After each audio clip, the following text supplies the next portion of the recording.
Lions TV, Nick Hart, Act Tongue. What a podcast. What do you say today, mate, about that in the podcast without revealing too much? Without revealing too much, Dan, I think what I said was, It was awful. It's like Chinese water torture. Results have mean that we are still in with a shout, unbelievably, after that poor show.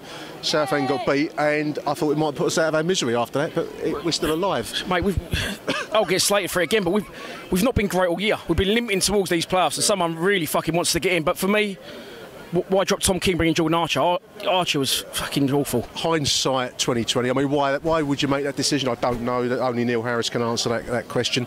Poor decision, poor error of judgment. The reward for Tom King, who's done nothing wrong, Dan. I'd be taking the fucking manager's door off if I was him. Oh yeah, he's done nothing wrong, so his reward is to get dropped. What message does that send? It's poor management. You've got to say it. Yeah. That's poor management, man management, and we've got to adjust desserts because the team looked half-hearted out there, didn't they?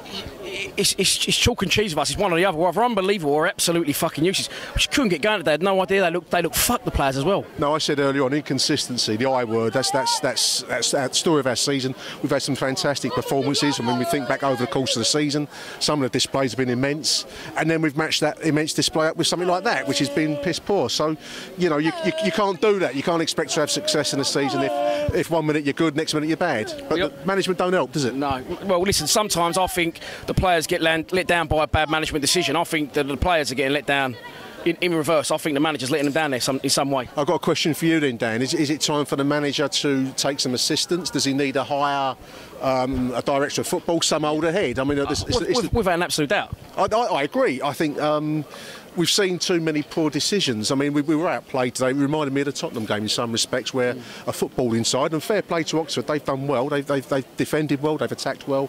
The game was over inside the first 10 minutes, and that's good management. Yeah, I mean, sometimes for me, not even bad management, just bad fucking. I said the other day, you don't put any sort of sportsman into a competitive match that he's not fit. There must be something in Archer's contract that says he play.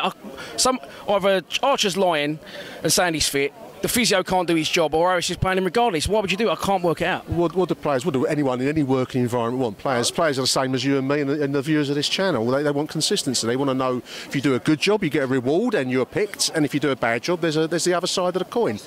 Our players are not getting that message. They're getting, put in a good performance, and your reward, as Tom King will argue, is to be dropped, and that's unacceptable. Unfortunately, I don't like to say this about Neil Harris. He's one of my heroes, but in managerial terms, he's got a lot to learn.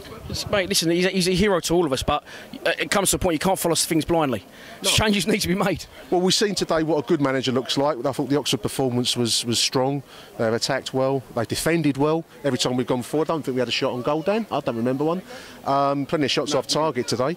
And that was a critical game for us. And unfortunately, that's what you get with a good manager. And Neil Harris is still learning his trade. I want to see him learn his trade. I want to see him be a success at Millwall. We all do.